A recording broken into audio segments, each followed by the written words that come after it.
hymn to our God.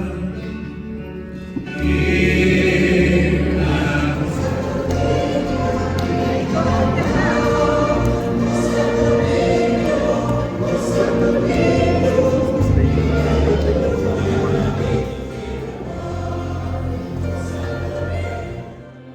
In this video, we celebrate Sinulog here in Fresno, California, held on January 18, 2026 at St. Anthony de Padua Church.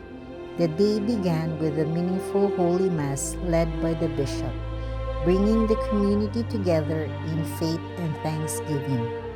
After the Mass, the celebration continued with a vibrant Sinulog dance filled with devotion, energy, and Filipino pride.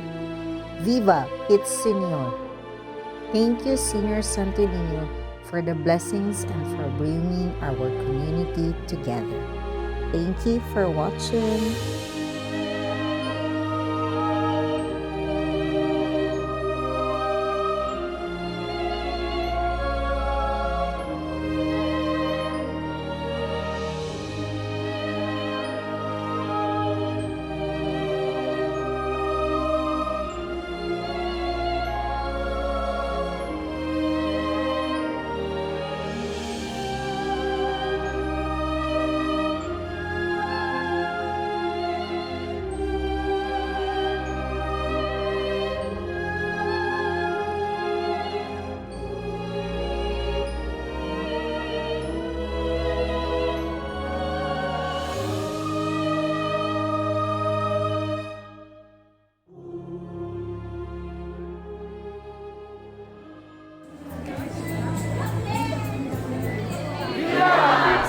Welcome to the celebration of Sinulog 2026 here in St. Anthony of Padua, Fresno, California.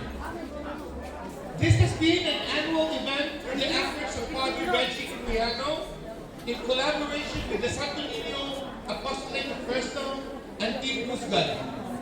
This is our third year doing this, and through God's grace and all of your support and prayers, we are here again. And hopefully, we will be gathering here again on the third Sunday of January in the future years to come. Viva Señor! Viva! Now, what are we chanting about? What does Viva Señor mean?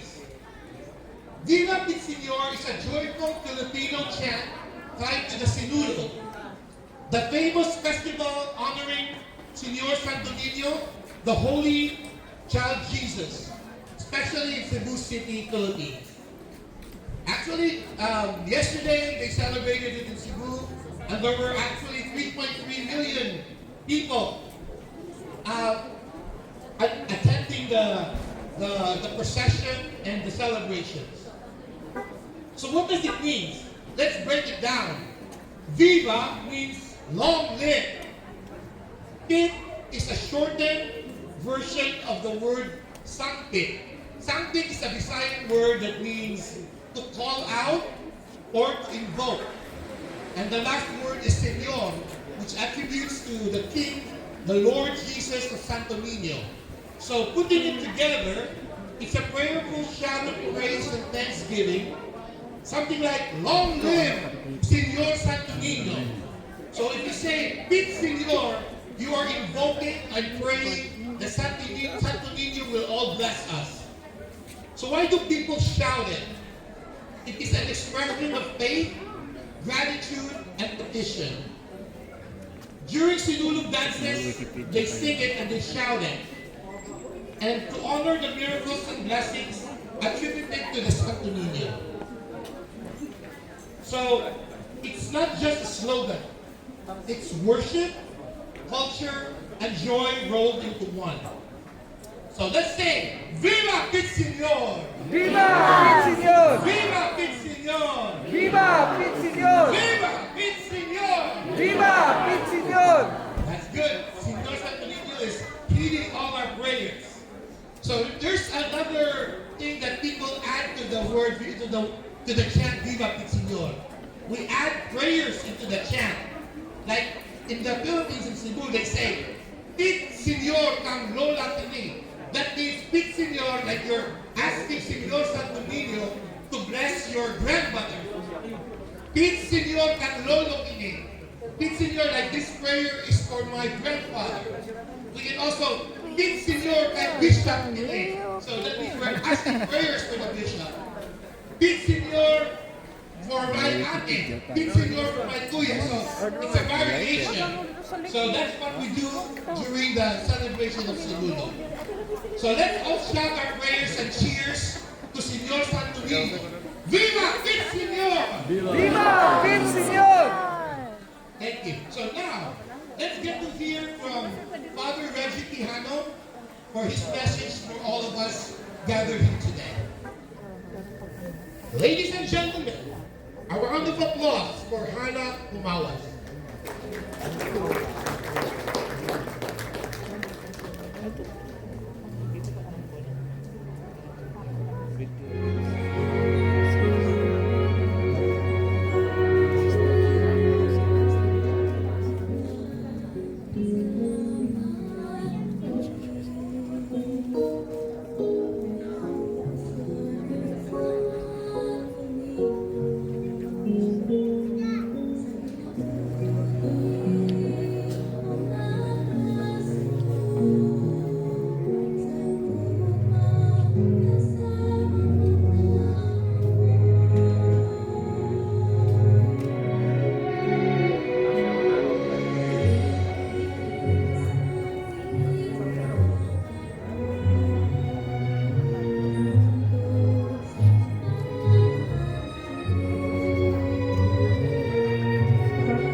Of the Sinulog 2026 a reality. So bear with me. We're gonna like to thank Glenn and Ethel Marine and We Care Therapists Incorporated, Judy and Rob Burka, including a small statue of the child Jesus, Santo Niño. So after the local rulers accepted Christianity, Magellan presented the image of the Santo Niño to Queen Juana, the wife of Raha Humabon, during her baptism. This act symbolized the introduction of Christianity to the Philippines, while Magellan died in Mactan after that. But we are celebrating it not just in Cebu, but also worldwide, and now in California. But last year, Cebu City, or the island of Cebu, the typhoon scene, and the hope scene.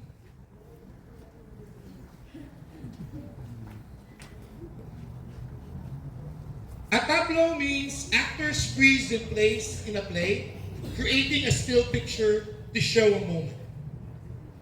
Please welcome theater director Maria Archer, Magkaisa Filipino club officers Evan Muscaira, Stephen Nabaco, and Angel Tiffany with their tableau dramatization of the events. May we always find hope and faith amidst the uncertainty. God bless us all. Angel! Where have you been again? Nothing more. What do you want me to do? I told you to help me out with this at home. You know that I have to go to work right now. Can you just please help me? Doing dishes or something else. I'm really tired going by myself, going to work in every way to help us. No one can help us, Angel. No one.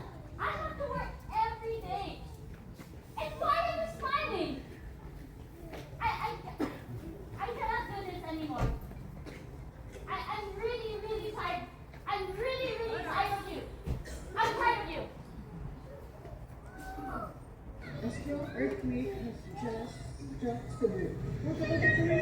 I know hadlok siya, but please stay calm and move to open areas. Keep away from walls or structures that may collapse and stay alert for aftershocks. I have instructed our teams on the ground to assess the situation, and we are now coordinating with the mayors and DRRM officers. Let's keep each other safe. A 15-year-old boy in Liloan, Cebu is hailed a hero for rescuing about 50 people during the onslaught of Thai Filipino in the province. Vilma Dallas with a full story. Teenage boy J-Boy Magdadaro moved quickly to rescue dozens of residents stranded in their homes by fast-moving floodwaters in Cebu. Many of his neighbors were isolated as Typhoon Tino triggered widespread flooding in the province. They also lost their chance to evacuate since floodwaters quickly rose. Like other residents, J-Boy and his relatives were forced to seek shelter on top of the roof. They were eventually rescued, who used the boat to relocate them to safety. However, instead of staying put, J-Boy braved the dangerous conditions to rescue other residents.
Ang Leo kini. Señor Santo Niño, tapame kami! Na-fog na.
Musyagi daw kusog.